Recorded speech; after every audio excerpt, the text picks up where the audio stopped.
Hay una forma de culto cristiano que, vista desde fuera, puede parecer de otro tiempo. No hay pianos ni guitarras y el único cancionero que se usa se escribió hace miles de años. ¿Por qué alguien elegiría adorar así hoy en día? Bueno, pues vamos a desentrañar la lógica, que es sorprendentemente estricta, que hay detrás de la salmodia exclusiva. A ver, imaginemos la escena por un momento. Entramos a una iglesia un domingo por la mañana. No hay piano, no hay órgano, ni hablar de guitarras o baterías. Y el libro de cantos es, literalmente, el libro de los salmos de la Biblia. Nada más. Ni un solo himno compuesto después, ninguna canción de alabanza moderna. Suena radical, ¿verdad? Pues esta práctica existe. Y la pregunta del millón es, ¿por qué? ¿Qué tipo de razonamiento lleva a una decisión tan restrictiva? Para entenderlo, hay que tener claras sus 3 reglas de oro. La primera, solo se cantan los 150 salmos de la Biblia. La segunda, está prohibido usar cualquier instrumento musical. Y la tercera, el único sonido es el de las voces de la gente cantando a capela. Ahora, lo más interesante de todo es que estas 3 normas no son caprichos. Todas, absolutamente todas, nacen de un único y potentísimo principio teológico. Y aquí está la clave de todo, la pieza que hace que todo lo demás encaje. Hay una sola idea, un principio rector que, una vez que lo pillamos, ilumina toda la práctica y hace que de repente tenga sentido. Vamos a ver cuál es. Este concepto lo es todo. Se llama el principio regulador de la adoración. La idea es simple, pero es radical. Viene a decir que la Iglesia, cuando se reúne para adorar, no tiene libertad para inventar o hacer lo que le parezca bonito o inspirador. Al contrario, la regla es que solo se puede hacer aquello que Dios ha mandado de forma explícita en la Biblia. Y aquí el contraste es brutal. La mayoría de las iglesias hoy en día siguen lo que se conoce como el principio normativo.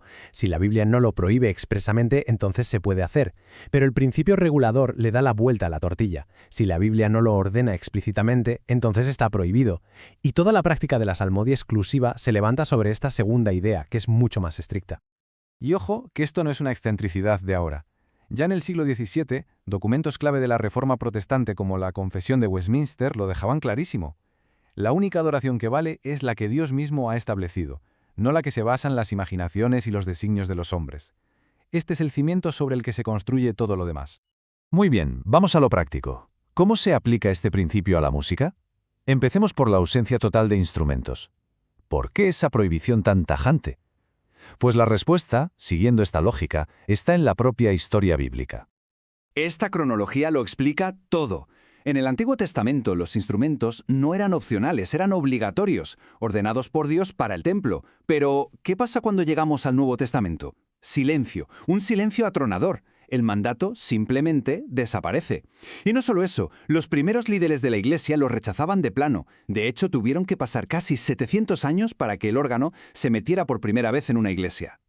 Así que la lógica es implacable.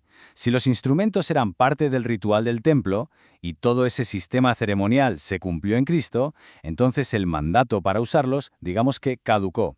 Y como no hay un nuevo mandato en el Nuevo Testamento que los instaure, el principio regulador es muy claro: no están permitidos. Vale, pasemos ahora a la segunda pieza del puzzle, la letra de las canciones. Si este principio tan estricto se aplica a los instrumentos, por pura coherencia, también tiene que aplicarse a las palabras que se cantan. ¿Por qué limitar el repertorio única y exclusivamente a los 150 salmos? El argumento para las canciones sigue exactamente el mismo camino. La pregunta no es qué nos gusta cantar o qué nos inspira. La pregunta es ¿qué nos ha mandado Dios que cantemos? Y para encontrar esa orden hay que ir a 2 versículos clave del Nuevo Testamento. Estos 2 versículos son el epicentro de todo este debate. El apóstol Pablo dice que hay que cantar salmos con himnos y cánticos espirituales. La lectura más obvia, la que haríamos todos, es que son 3 cosas diferentes, ¿no? Un salmo, un himno, un cántico. Pues bien, la salmodia exclusiva dice, un momento, no tan rápido. Quizá las 3 palabras se refieren a lo mismo. Y aquí el argumento se pone muy interesante. Es casi de detective lingüístico. Sostiene que estas 3 palabras griegas, psalmos, himnos y oide, no son 3 categorías distintas, sino 3 sinónimos. ¿La prueba? Los traductores de la Biblia al griego, la que usaban los primeros cristianos, utilizaban estas mismas 3 palabras, de forma intercambiable, en los títulos de los salmos. Para ellos, las 3 palabras apuntaban a una sola cosa: el salterio. Y luego está el adjetivo clave, espirituales. En griego, neumáticos. El argumento es que esta palabra, en el Nuevo Testamento, no significa religioso o emotivo como la usamos hoy. Tenía un significado mucho más técnico, casi legal, algo que es inspirado directamente por el Espíritu Santo de Dios. Esto nos lleva, de forma inevitable, a una pregunta muy concreta. Si el mandato es cantar canciones que han sido inspiradas directamente por el Espíritu Santo, ¿cuáles son esas canciones?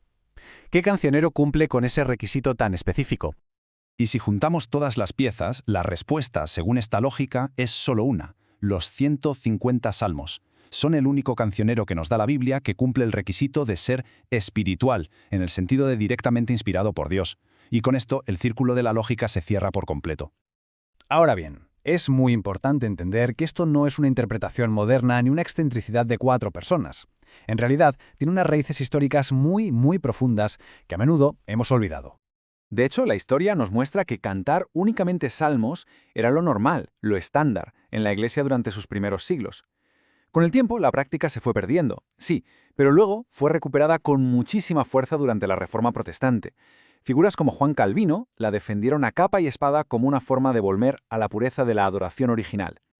Entonces, para resumirlo todo, la lógica completa se puede ver como una cadena de 3 pasos. Primero, todo empieza aceptando el principio regulador. Segundo, a partir de ahí se aplica a los instrumentos y como no hay un mandato nuevo, quedan fuera. Y tercero, se aplica a las canciones, donde el mandato de cantar obras espirituales, o sea, inspiradas, nos lleva directamente y en exclusiva al libro de los Salmos. Al final, más allá de la música o de las letras, la salmodia exclusiva nos obliga a plantearnos una pregunta fundamental, una que va al corazón del asunto. En la adoración, ¿quién tiene la última palabra? ¿La autoridad estricta de un texto antiguo o la libertad de la creatividad humana? La respuesta que se dé a esa pregunta, bueno, lo define todo.